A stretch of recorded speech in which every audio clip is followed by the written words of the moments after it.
इस तस्वीर में जो शख्स आपको नजर आ रहा है, सोचिए कल से वो सोशल मीडिया पर तेजी से वायरल हो रहा है। ये भले ही भगवा कपड़ा पहनकर हिंदुत्व को बचाने का ढोंग करता हुआ दिखाई दे, लेकिन सोचिए जब इसकी हरकतों के बारे में आप जानेंगे तो माथा पटकने लगेंगे। सोचिए किस तरीके से कट्टरपंथी, किस तरीके से लगातार धर्म की आड़ में लोग गुंडागर्दी करते हैं और तमाम लोगों को टारगेट करने का काम करते हैं। उनके साथ अभद्रता, उनके साथ मारपीट करने के लिए ये लोग धर्म का सहारा लेते हैं। सबसे पहले आप ये वीडियो देखिए। मुल्ला है ना, तो यहाँ क्या आ रहा है बांग्लादेशी। तो देखा आपने वीडियो, सोचिए किस तरीके से भगवा कपड़ा पहना हुआ ये आतंकी किस तरीके से मुस्लिम युवक को जो सब्जी बेच रहा है उसको रोककर उसका कॉलर पकड़ता है और उसको धमकाने का काम करता है। और सोचिए किस ओर जा रहा है हमारा समाज, कैसा राष्ट्र बनाना चाहते हैं, कैसे राष्ट्र का निर्माण करना चाहते हैं जहां पर हम एक दूसरे के खून के प्यासे हो गए हैं। सोचिए ऐसे लोगों में हिम्मत कहां से आती है। इन तमाम तस्वीरों को आप लगातार देखते जाइए। सोचिए इस शख्स की तस्वीरें जो हैं बाल मुकुंदाचार्य के साथ भी हैं, जो जयपुर के हवेली के सांसद हैं। सोचिए किस तरीके से भगवाकरण की आड़ में लगातार लोग जो हैं वो कानून अपने हाथ में लेना चाहते हैं। वो अपने आप को इस देश के ठेकेदार समझने लगे हैं, धर्म के ठेकेदार समझने लगे हैं और आए दिन इस तरीके की खबरों को अंजाम देते हुए दिखाई देते हैं। लोकेशन जयपुर राजस्थान का ये घटना 27 सितंबर की है। किस तरीके से भगवा पहना हुआ लड़का एक मुस्लिम युवक को रोक कर कहता है मुल्ला होना, बांग्लादेशी होना। सोचिए किस तरीके से उसको मानसिक रूप से प्रताड़ित किया जाता है। बात यही नहीं रुकती, उसके बाद इसने ताबड़तोड़ थप्पड़ों से वार करना शुरू कर दिया।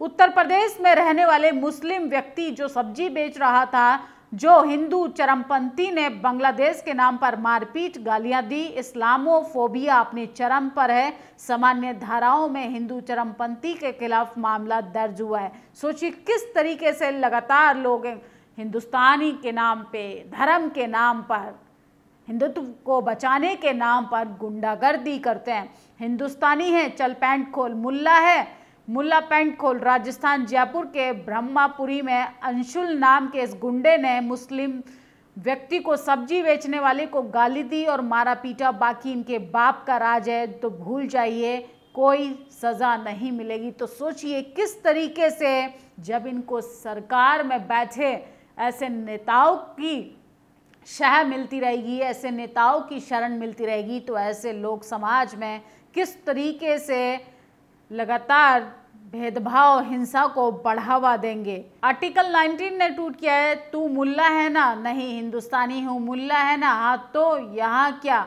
तो उसको गाली देता है। आगे भारत के संविधान को रौंदने वाले इस आतंकी को देखिए जिसकी पतलून खुद नहीं संभल रही, वे भारतीय लोकतंत्र को नंगा करता घूम रहा है। ऐसे नीच और घिनौने लोगों का सरपरस्त कौन है, डर लगता है। तो लगातार लोग जो हैं ऐसे लोगों को खुलकर विरोध कर रहे हैं कि ये छोटा आतंकी है और इसके बड़े आतंकी की देन है। छोटा वाला तो दिखाने के हिसाब से माफी मांग चुका है, बड़ा आतंकी बड़ी वारदात के लिए लगा हुआ है, उसके बाद विधायकी का लाइसेंस भी है और इसे बड़े वाले आतंकी के ऊपर बड़े वाले आतंकी का हाथ है। कपड़ों से पहचान कीजिए कौन है। तो सोचिए लगातार बाल मुकुंदाचार्य के साथ ये तस्वीरें वायरल हो रही हैं। लोग कह रहे हैं कि बाल मुकुंदाचार्य लगातार खुद कंट्रोवर्सी का हिस्सा रहते हैं तो उनके शिष्य कैसे रहेंगे। ये लोगों ने इसका प्रमाण भी दे दिया। दोनों आतंकियों की साथ में एक साथ तस्वीरें देख लीजिए तो किस तरीके से लगातार मुसलमानों को टारगेट किया जा रहा है। और सोचिए देश की सरकार हिंदुत्व बचाने की आड़ में लगातार हिंदू मुसलमान करती है। बीजेपी का असल में हिंदू कार्ड अब फ्लॉप होता हुआ दिखाई दे रहा है। हालांकि इस शख्स ने माफ़ी मांग ली है, लेकिन सोचिए इसको नींद की समस्या थी, बीमार है, लेकिन इसको पता है कि मुस्लिम को मुल्ला कहना है, कटुआ कहना है, इसको बांग्लादेशी कहना है और पीटना है। तो सोचिए कहाँ से आते हैं ऐसे लोग, कहाँ से आती है ऐसे लोगों के अंदर हिम्मत। सोचिए एक व्यक्ति याद है जो लगातार पॉडकास्ट इंटरव्यूज़ में बैठकर जुएबाज को बढ़ा चढ़ाकर परोसने का काम कर रहा है।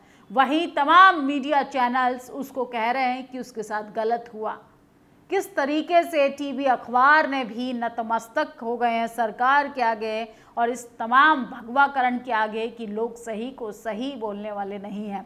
आरक्षण का लाभ लिया तो अनारक्षित वर्ग में चयन नहीं होगा। 50% सीटें इस तरह जनरल कास्ट वालों के लिए आरक्षित कर दी गई हैं। तो आप बजाते रहिए अब घंटा, आप बजाते रहिए धर्म, और आपकी रिजर्व सीटों पर जनरल कैटेगरी के लोगों का सिलेक्शन होगा। अनुसूचित जातियों में वर्गीकरण पर अपने फैसले की समीक्षा करेगा सुप्रीम कोर्ट। झुकती है दुनिया, झुकाने वाला चाहिए। बीएसपी सुप्रीमो मायावती जैसा नेता होना चाहिए। तो सोचिए किस तरीके से बीएसपी सुप्रीमो मायावती ने सुप्रीम कोर्ट के जजमेंट पर फटकार लगाई थी और कहा था कि कोटे का वर्गीकरण को लेके जो जजमेंट सुप्रीम कोर्ट ने लाया है उस पर पुनर्विचार करे, वरना इसका खामियाजा बहुत बुरा होगा। इसे कहते हैं छाती पर मूंग दलना। जिस बिल्डिंग में बाबा साहब को बड़ोदरा में पानी नहीं पीने दिया था, आज उस बिल्डिंग का नाम डॉक्टर अम्बेडकर स्मृति भवन है। तो सोचिए जिन संघर्षों को हम भूल गए हैं उनको फिर से याद करने की ज़रूरत है। जो कौम अपना इतिहास भूल जाती है वो इतिहास नहीं बना पाती है। और शाखा के छटे हुए बालक ज्योतिबा और सावित्री की मूर्तियां लगा रहे हैं कांग्रेसी, कहीं कम्युनल लाल सिंह तो कहीं जातिवादी हुड्डा को सहला रहे हैं। फिर भी पूछ रहे हैं अम्बेडकरवादी इनको क्यों गरिया रहे हैं। संघियों से भी ज़्यादा कास्टिस्ट कम्युनल हो चुके हैं, यही तो बता रहे हैं। तो सोचिए महाराष्ट्र में ज्योतिबा फूले, सावित्रीबाई फूले की मूर्ति लगाई है, लेकिन जैसे जैसे चुनाव सर पर आएगा ये लोग बहुजन महापुरुषों को भी सर पर रखकर ढोते हैं। बहुजन लोगों के हक अधिकारों की बात करते हैं, लेकिन जब ये चुनाव जीतकर संसद के अंदर जाते हैं तो बहुजन समाज के लोगों को ही दरकिनार कर देते हैं। पैसे देकर बुलाए हुए कार्यकर्ताओं से और कितना इंतजार करवाओगे। दरअसल बीजेपी को सभाओं में भीड़ इकट्ठा करने के लिए पैसे देने पड़ रहे हैं। बीजेपी ने कुछ काम किया होता तो जिसको देखने सुनने के लिए जनता आती। तो सोचिए पैसा देकर हरियाणा में बुलाई गई जनता जो है वो गुस्से से आग बबूला हो गई और वहां से जाने के लिए भगदड़ मच गई। महाराष्ट्र के नासिक में महात्मा ज्योतिबा फूले और सावित्रीबाई फूले की प्रतिमा का सीएम एकनाथ शिंदे ने उद्घाटन किया।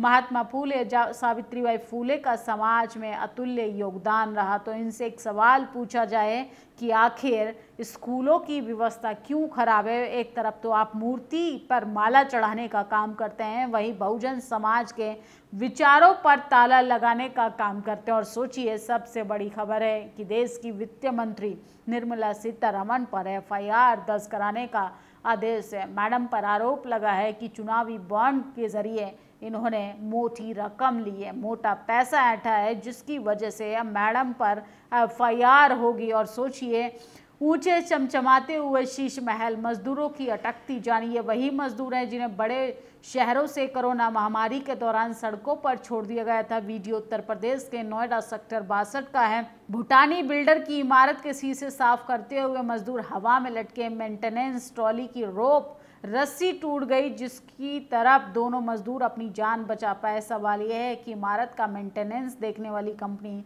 मजदूरों के इस ट्रॉली का मेंटेनेंस क्यों नहीं देखती। तो सोचिए आपकी जान से कैसे खिलवाड़ हो रही है। बिल्डिंगें आप बनाते हैं, सड़कें आप बनाते हैं, सोचिए, और आप ही को सिस्टम से बाहर कर दिया जाता है। नोएडा में भूटानी बिल्डर ग्रुप की निर्माणाधीन प्रोजेक्ट पर शीशा साफ करते हुए ट्रॉली की एक साइड रस्सी टूट गई, जिससे 2 मजदूर हवा में लटक गए।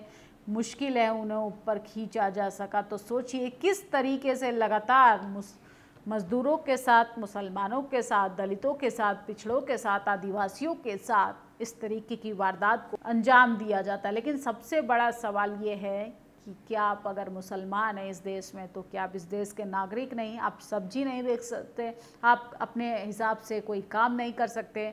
अगर आप मुसलमान हैं तो आपको पीटा जाता है सरेआम, आपको गालियां दी जाती हैं, आपको बांग्लादेशी कहा जाता है, आपको देशद्रोही कहा जाता है, और आपको सोचिए मुल्ला कटुआ जैसे शब्दों को बोलकर आपको बेइज्जत किया जाता है। आखिर ये सब हिम्मत इन तमाम भगवा पहने इन गुंडों में कहाँ से आती है? इन पर कठोर कार्रवाई होनी चाहिए। इस तरीके की घटना कर ये लोग माफ़ी मांग लेते हैं। असल में ये हिम्मत कहाँ से आती है? कहीं छोटे गुंडों के पीछे बड़े गुंडों का हाथ तो नहीं? आप अपनी प्रतिक्रिया ज़रूर दीजिए। शुक्रिया।